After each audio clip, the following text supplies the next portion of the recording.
Hello, it's Elaine Roberts here. I'm asking a question about fasting, and because we're doing teaching on fasting this weekend, and I'm asking you what do you think about fasting? Do you fast? And what do you think fasting does? So I know some people think fasting is a bit like a hunger strike. It's a bit of a spiritual hunger strike, and we're hunger striking God out until we get what we want. But that's not the real spirit of God behind fasting, because fasting does not change the mind of God. Fasting changes us.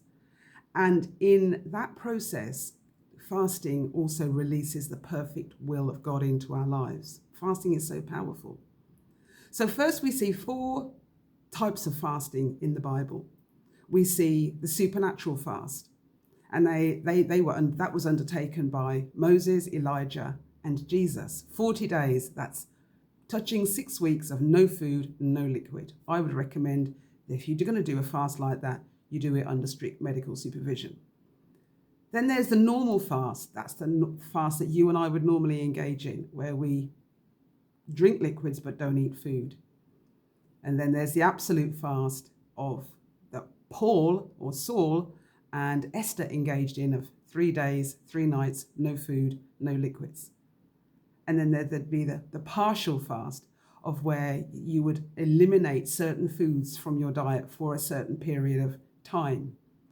And some people practice that. And it's become quite common, not for religious reasons, but like the 5-2 fasting or the 2-5 fasting.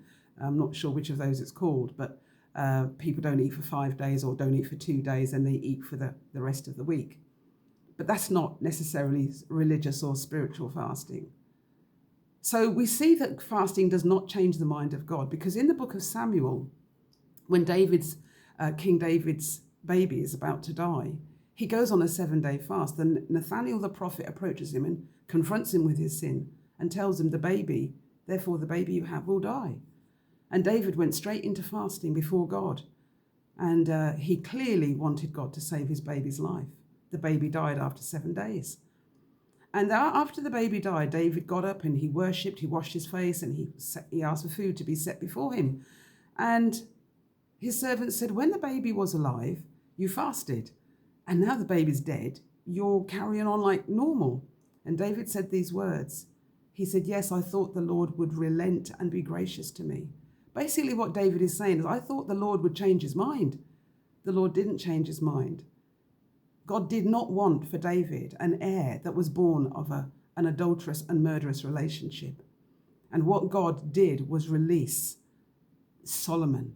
Solomon came after the death of that baby. And that was the perfect will of God, in exceedingly abundantly above all that David had asked for. So when are you going to fast? What are you fasting about? And how will you fast?